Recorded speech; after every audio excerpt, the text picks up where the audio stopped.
Hello, in this video I'm going to show you how to do a Fourier series using Matlab. A lot of times in your engineering or mathematics career, you will be required to use a technique for involving functions which is called a Fourier series. So basically the Fourier series is defined by this equation. The Fourier series takes any arbitrary periodic function and writes it or like graphs it into a form of sines and cosines.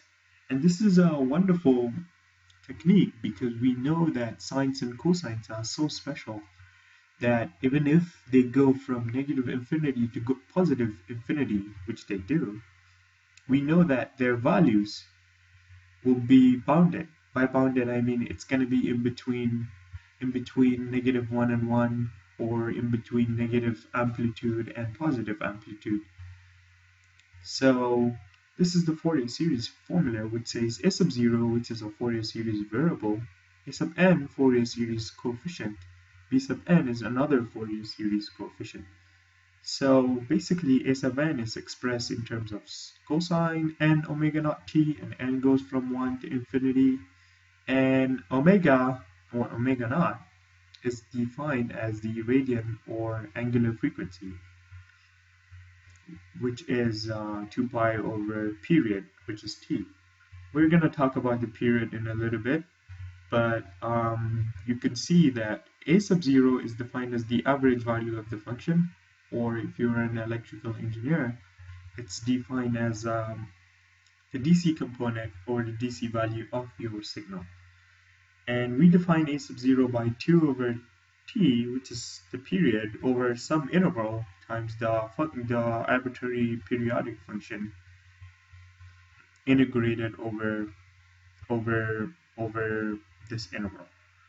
And a lot of times in other books that I've seen, this I got from a PDF from my school's website, but in other books like such as BP Lati, I know linear systems BP Lati, I know that he expresses a sub 0 by 1 over t, but it's the same thing basically. Right here they divide a sub 0 by 2.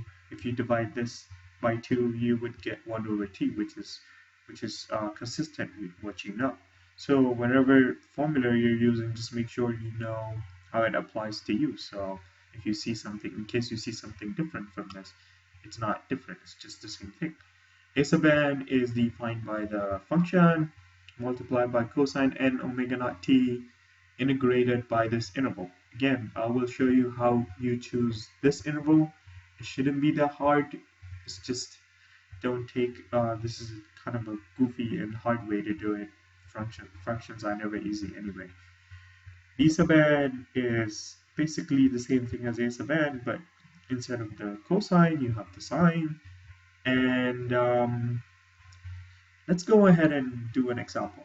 For instance, let's say your input signal or your function is a periodic square wave, or as you can see, square wave is basically, it has a value, DC value of 1, and then it goes back to 0, and then it goes back to 1. For the sake of example purposes, let's say this function goes from negative infinity to positive infinity, which it does. The way you can find t, this variable right here, is basically looking at your function. Try to find out where the function repeats itself. In other words, by how many units does it repeat itself.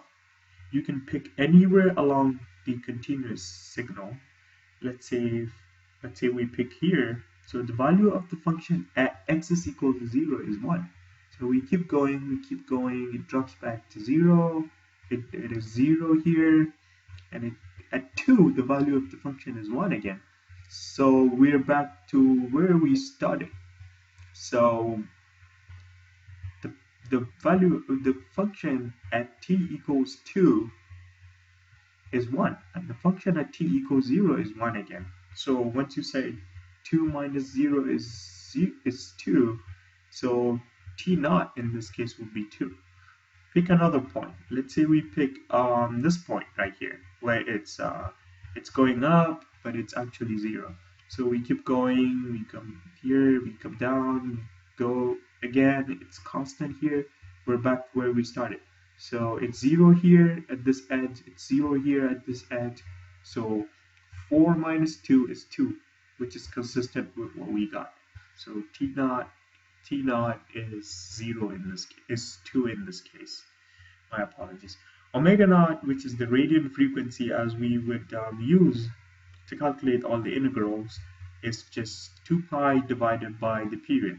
2 pi divided by the period, so 2 pi divided by 2, you would get a pi. So omega naught is pi in this case. Now we have all the tools we need in order to use Matlab. So I know doing a Fourier series, haven't done a lot myself. I am quite not sure if my answer is right or wrong. So using Matlab would save you a lot of time doing those tedious homework and time you can invest doing some other stuff. So let's open up Matlab. To save us some time, I typed in the code for the particular example we're doing. So, but I haven't executed it yet. So basically, we're defining using symbolic toolbox. We say n is some variable, t is some variable. The symbolic toolbox is toolbox in Matlab that you use in evaluating functions or like polynomials or any sort of equations that changes. So we define omega naught, which is equal to pi, t naught is equal to 2 as we saw, and n is just the symbolic variable. This variable goes from 1 to 5. So in case the question says, oh, find the first 5 terms of the Fourier series or 4 terms, in this case we're just doing 5 terms. So a sub 0, our DC component or our average value of the function is just 1 over t. It's the same thing as this 2 over t, but then you're dividing it by 2 again as our example shown. But it's just basically 1 over t naught times the integral. This is the notation for an integral in Matlab. The value of the function is 1. F of t is 1 because right here we can see that the value of our function is 1. If it's 2, you write 2. If it's 3, you write 3. So going back to Matlab, the value of our function is 1. And we're integrating with respect to t. That's why we needed to define t as a symbolic variable. And our integration limits are from 0 to 1. The reason why it's from 0 to 1, again, is because even though our period is 2, but the function itself is 0 in between 1 and 2. So we really don't need to integrate over the interval where the function is 0. So in this case, our new integral period, it doesn't go from t over 2 to negative t over 2. That's the hard way to do it.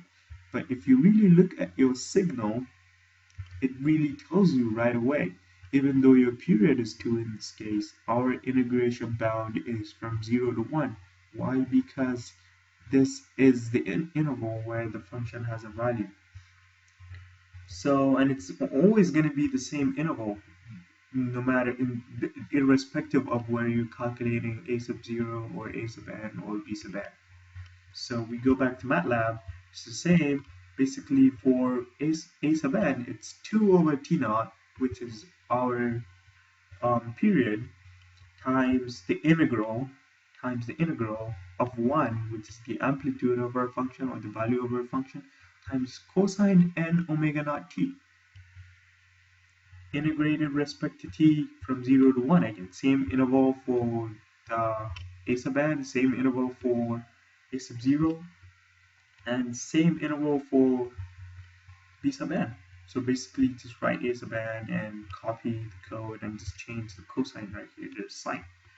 So let's go ahead and execute our code by hitting the enter key, and we see, boom, it's very fast, way faster than any of us can do, I believe.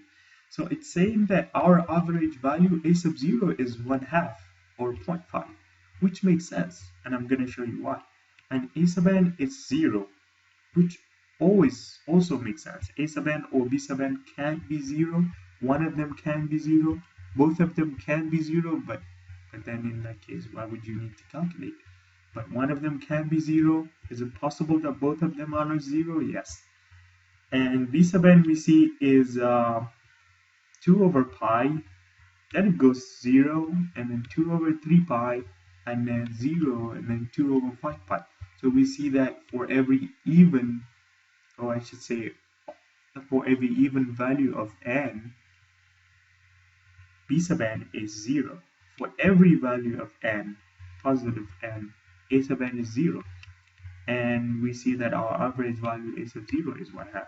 So let's go back to our function and see what we can say about it.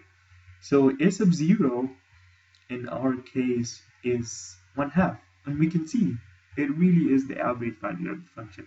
It's 1/2, which is 0.5, which is right here, which is from observation. You can see that, so you know that's right. And a sub n is 0. Again, the reason why a sub n is 0 for all n is because when you integrate a cosine, what would you get? You would get a negative sign, right? So, and because our interval is from 0 to 1, and we have a pi in here, because omega naught is pi. So when you evaluate a sine function at n pi, at any integer multiples of pi, you would get a 0. So that's why a sub n is 0 for all n's. B sub n is 0 for odd n, because again, when you for even n, again, because when you integrate a sine, you would get a cosine. You would get a cosine, and a cosine pi over 2 or cosine negative 3 pi over 2 or anything like that will give you a 0. So that's why b sub n is 0 sometimes, but not 0. So this is kind of an easy way you can know if you're right or not. So Matlab is that tool you can use. Finally, before I leave you guys try some problems, we can see that basically we take our periodic function. This is an arbitrary periodic function. This is a sine wave, of course.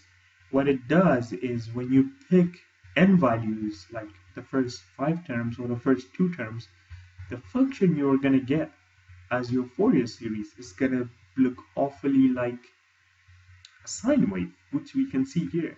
Even though we applied a square wave, we're getting something that kind of looks like a square wave, but it really is a sine wave, attenuated at some points. If we take a n value of, let's say, 5 or more, or n value of 10, the function is going to keep looking like the square wave, even though it's a sine and it's written in terms of sine and cosine. So really, whatever shape you have, you can really write it as a sine and a cosine, which is again the beauty of math. Thank you very much.